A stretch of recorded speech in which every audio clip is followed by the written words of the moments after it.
Quand vous vous éloignez d'une femme, quelque chose change profondément en elle, même si elle essaie de le nier. Le silence que vous laissez n'est pas seulement une absence, c'est un miroir. Un miroir qui l'oblige à regarder tout ce qu'elle a ignoré, tout ce qu'elle a traité avec négligence, tout ce qu'elle croyait acquis pour toujours. Et c'est justement dans ce vide que surgissent les questions qu'elle ne s'est jamais posées tant que vous étiez présent. C'est là, quand votre présence se transforme en souvenir, que son esprit commence à revisiter chaque erreur, chaque mot et chaque moment où elle aurait pu agir différemment. Et le plus intéressant, c'est qu'en apparence, elle peut même paraître forte. Elle peut poster des photos souriantes, dire qu'elle va très bien, que la vie suit son cours. Mais intérieurement, la vérité est autre. Elle ressent le poids de ce qu'elle a perdu et l'impact de ce que vous représentiez. Et c'est pourquoi je vais maintenant vous révéler les 9 sentiments qu'une femme éprouve lorsque vous vous éloignez. À partir de maintenant, vous allez entendre tout ce que les médias vous cachent. La vérité occulte que beaucoup craignent de divulguer ouvertement. Pour cette raison, abonnez-vous immédiatement à la chaîne, activez la cloche, laissez votre j'aime et commentez la ville d'où vous nous suivez afin que l'algorithme pousse cette vidéo à davantage d'hommes qui sont aveuglés par la réalité que nous montrons ici. Il ne sert à rien de se réveiller seul. Nous devons créer un réseau d'hommes conscients et informés. Maintenant, passons à ce qui nous intéresse vraiment. Premier sentiment, l'anxiété de ne pas comprendre ce qui s'est passé. L'anxiété surgit comme une tempête silencieuse qui envahit chaque pensée, chaque moment de répit. Elle repasse dans son esprit toutes les conversations, tous les gestes, cherchant des signes qu'elle aurait pu ignorer ou mal interpréter. Qu'ai-je fait? Qu'ai-je dit? Ces questions résonnent sans cesse, créant des scénarios imaginaires où elle tente d'assembler les pièces d'un puzzle qui semble insoluble. Le manque d'explication est comme une blessure ouverte qui ne cicatrise pas, car il n'y a pas de raison claire à assimiler, pas de véritable clôture. C'est l'incertitude qui ronge, qui empêche de dormir, qui fait accélérer son cœur au milieu de la nuit quand elle se réveille en pensant à vous et au vide qui est resté. Cette anxiété se manifeste également par le besoin presque compulsif de vérifier son téléphone, de chercher des signes que vous existez toujours dans sa vie, même de loin. Elle observe vos réseaux sociaux, essayant de décrypter s'il y a un indice, une indication de la raison pour laquelle vous avez simplement disparu.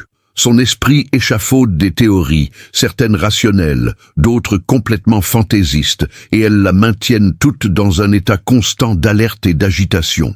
C'est un type de souffrance particulier, car il ne provient pas d'une douleur concrète, mais de l'absence de réponse, de la sensation d'avoir été laissé dans l'obscurité sans aucune explication qui ait du sens.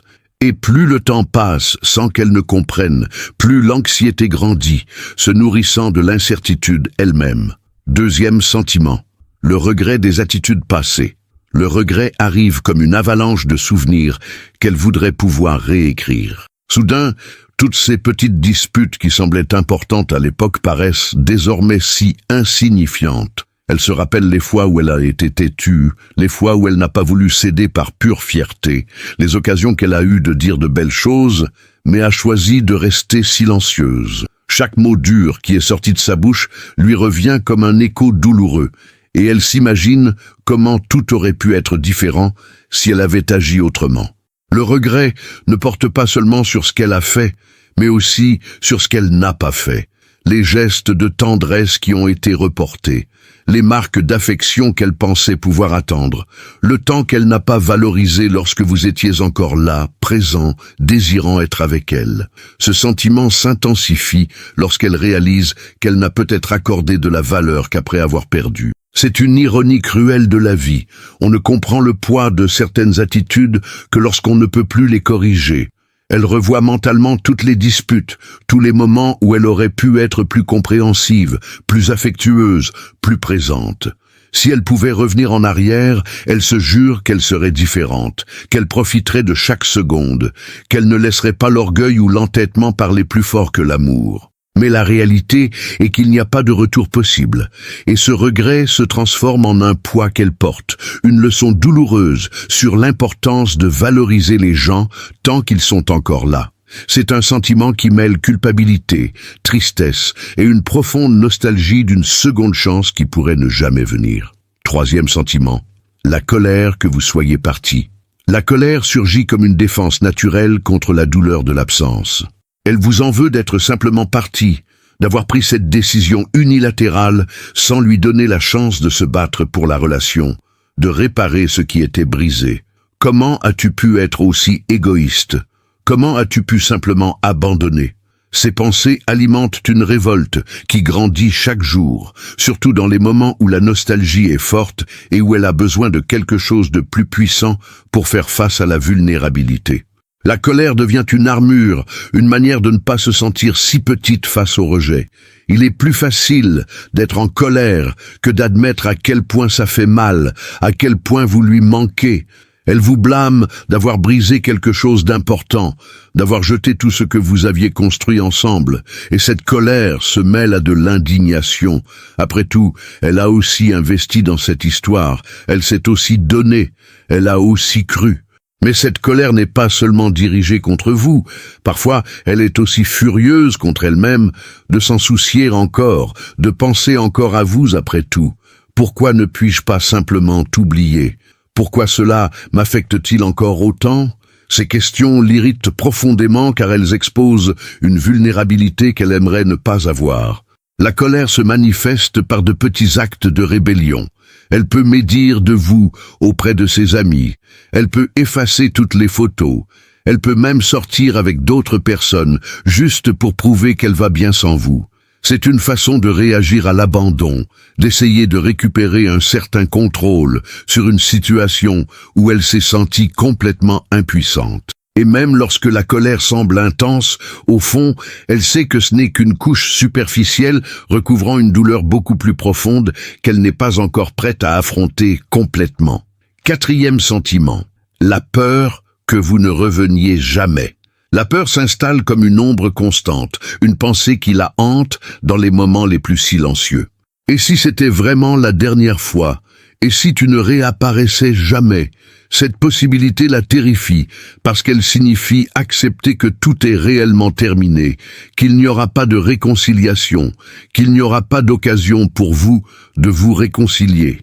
Elle s'attarde à analyser chaque petit signe, chaque interaction minime, cherchant un espoir que vous pensiez encore à elle, qu'il y ait encore une porte ouverte. La peur de la perte définitive est paralysante, car elle la force à confronter un avenir où vous n'êtes plus présent, où elle devra avancer sans savoir ce qui aurait pu être.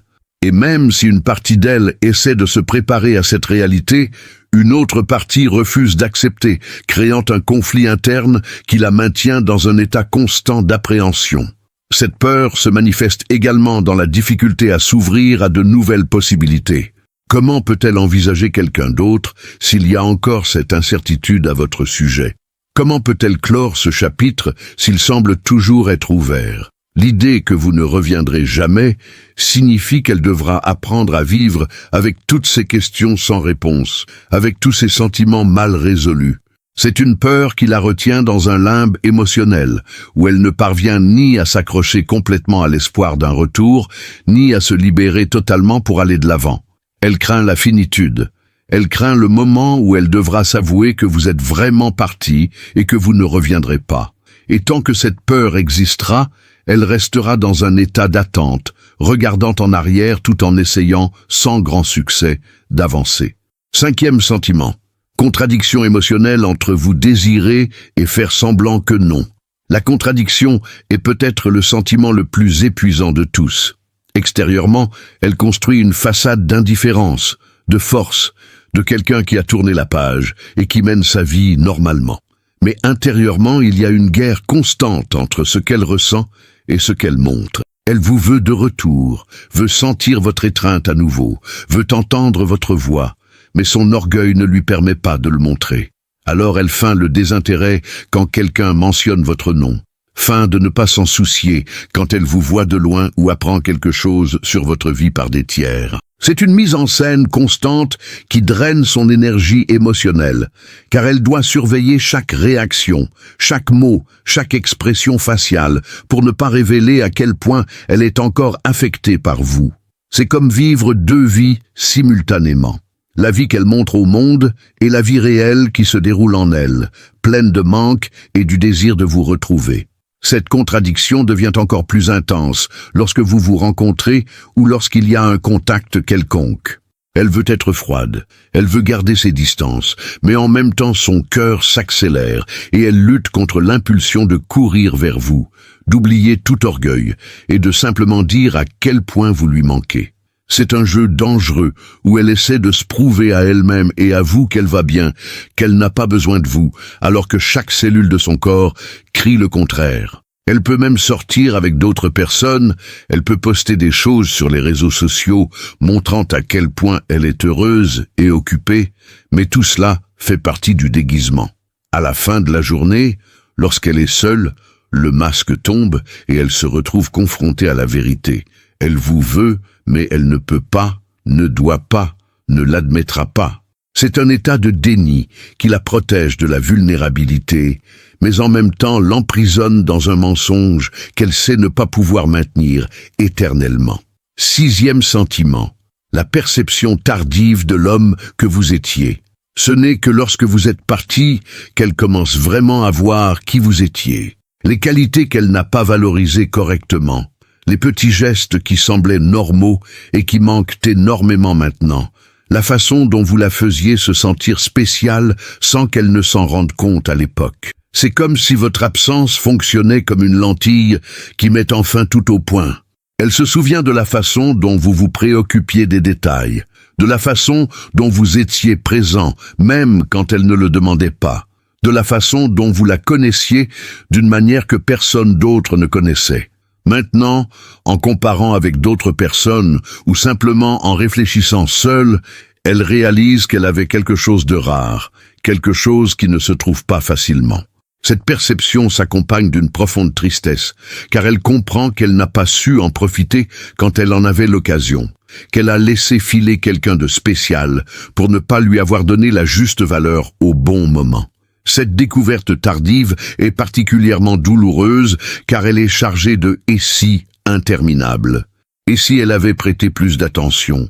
Et si elle avait montré plus de gratitude? Et si elle s'était battue davantage pour vous garder près d'elle? Maintenant, elle voit clairement l'homme que vous étiez, vos vertus, votre patience, votre dévouement, et regrette profondément d'avoir été aveugle à tout cela pendant que vous étiez là. Elle réalise qu'elle était tellement concentrée sur de petits défauts ou des choses superficielles qu'elle n'a pas réussi à apprécier le tableau complet. Et le plus difficile est de comprendre que cette perception est venue trop tard, alors que vous n'êtes plus disponible, alors qu'elle n'a plus l'opportunité de vous montrer qu'elle a enfin compris votre valeur. C'est comme se réveiller d'un rêve et réaliser que la réalité qu'elle a gâchée était bien meilleure qu'elle ne l'imaginait. 7e sentiment, l'orgueil blessé. L'orgueil blessé fait mal d'une manière silencieuse, mais constante. Elle se sent rejetée, mise de côté, comme si elle n'avait pas été suffisante pour que vous restiez. Cela ébranle profondément son estime de soi car, peu importe à quel point elle essaie de rationaliser, il y a toujours cette voix intérieure qui demande « Qu'est-ce qui ne va pas chez moi? Pourquoi n'étais-je pas assez ?» Ce sentiment est encore plus intense si elle réalise que vous avez rapidement tourné la page ou si vous semblez être mieux sans elle. C'est un coup porté à l'ego qui la pousse à remettre en question sa propre valeur, sa capacité à être aimée, son importance dans la vie de quelqu'un. L'orgueil blessé la rend vulnérable d'une manière qu'elle déteste, car il expose des insécurités qu'elle préférerait cacher même à elle-même.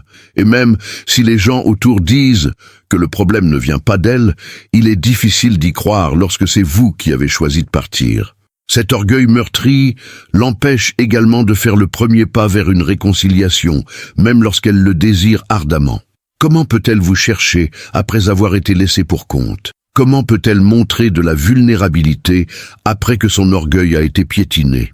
Elle se retrouve piégée entre l'envie de se battre pour ce qu'elle ressent et la nécessité de préserver le peu de dignité qui lui reste. Alors, elle se ferme, érige des murs émotionnels et fait semblant d'être au-dessus de tout cela, alors qu'en réalité, elle est profondément blessée. L'orgueil devient à la fois un mécanisme de défense et une prison, car il la protège d'un nouveau rejet, mais l'empêche aussi de chercher ce qu'elle désire vraiment. C'est un cercle vicieux où elle veut se rapprocher, mais son orgueil hurle qu'elle ne peut pas, qu'elle ne doit pas, que ce serait trop humiliant. 8e sentiment, le besoin de prouver qu'elle va bien. Le besoin de prouver qu'elle va bien devient presque une obsession. Elle doit montrer à vous, aux autres, et surtout à elle-même qu'elle avance, qu'elle est heureuse, que votre absence ne l'a pas détruite. Cela se manifeste de diverses manières. Des photos sur les réseaux sociaux souriantes et s'amusant, des conversations où elle exagère à quel point elle est occupée et épanouie, des sorties fréquentes pour montrer une vie sociale agitée. C'est une performance soigneusement construite pour masquer la douleur réelle qu'elle ressent. Chaque publication, chaque story, chaque commentaire décontracté sur le fait qu'elle va bien est une tentative désespérée de convaincre le monde, et surtout vous, qu'elle n'a pas besoin de vous pour être heureuse. Mais derrière cette façade, il y a une énorme fragilité, car elle sait qu'elle essaie de se convaincre elle-même de quelque chose qui n'est pas entièrement vrai. Ce besoin surgit également lors de rencontres fortuites ou lorsque des nouvelles de vous circulent. Elle veut s'assurer que, si vous entendez parler d'elle, vous n'entendrez que de bonnes choses, qu'elle est rayonnante, qu'elle réalise des choses, qu'elle va mieux que jamais. C'est une façon de reprendre un certain contrôle sur le récit, de ne pas être vue comme la personne abandonnée qui est restée souffrir. Elle investit du temps et de l'énergie à créer cette image de force et de dépassement, même si intérieurement, elle est encore en train de traiter la perte et la douleur. Le problème est que cette performance est épuisante et insoutenable à long terme. Il arrive un moment où maintenir ce masque consomme plus d'énergie qu'elle n'en a, et les moments de solitude révèlent la vérité qu'elle essaie tant de cacher. Elle ne va pas si bien que ça, et ce n'est pas grave de ne pas aller bien, mais l'orgueil et la peur de paraître faible l'empêchent de l'admettre. 9e sentiment, l'envie de remonter le temps. L'envie de remonter le temps est peut-être le sentiment le plus mélancolique de tous. Elle se surprend à imaginer des scénarios alternatifs où tout s'est bien passé, où elle a agi différemment, où vous êtes toujours ensemble. Si elle pouvait revenir en arrière, elle changerait tant de choses. Elle serait plus patiente, plus compréhensive, plus présente. Elle revit des moments spécifiques, ces tournants où une décision ou un mot différent aurait pu changer le cours de tout. C'est une fantaisie douloureuse, car elle sait que c'est impossible, mais elle ne peut s'empêcher d'imaginer ce que ce serait si elle avait une seconde chance, si elle pouvait appliquer tout ce qu'elle a appris de la perte. Cette nostalgie l'enferme dans le passé, rendant difficile le processus d'avancer, car une partie d'elle vit encore dans ces « et si » et dans ces versions alternatives de l'histoire où vous êtes toujours ensemble. Ce sentiment s'intensifie à des moments précis, lorsqu'elle entend une chanson que vous écoutiez ensemble, lorsqu'elle passe par des lieux que vous fréquentiez, lorsqu'elle vit des situations qu'elle aurait aimé partager avec vous. Chaque déclencheur émotionnel la transporte à cette époque et elle ressent une profonde nostalgie non seulement de vous, mais de celle qu'elle était quand elle était avec vous, de la version du futur que vous planifiez ensemble. C'est une douleur existentielle, car elle comprend qu'il n'est pas possible de revenir en arrière, que le temps ne fait que s'écouler vers l'avant, mais le cœur insiste pour regarder en arrière. Elle se demande si vous ressentez cela aussi, si vous aussi aimeriez avoir une machine à remonter le temps, si vous aussi regrettez d'avoir laissé tout s'arrêter. Et tant que cette envie existera, elle restera émotionnellement attachée au passé, incapable de se libérer complètement pour vivre pleinement le présent et construire un nouvel avenir. Si cette vidéo a eu du sens pour vous, laissez un j'aime, abonnez-vous à la chaîne et commentez « Gratitude ». Cela aide l'algorithme à diffuser ce message à d'autres hommes qui ont besoin de connaître les enseignements de notre chaîne. Chaque interaction renforce cette mission d'ouvrir les yeux et de restaurer l'estime de soi masculine. Merci d'être là. Continuez à nous suivre, car chaque jour, nous apportons des réflexions et des outils pour vous aider à retrouver le contrôle émotionnel et à devenir votre meilleure version. Un grand bonjour et à la prochaine vidéo.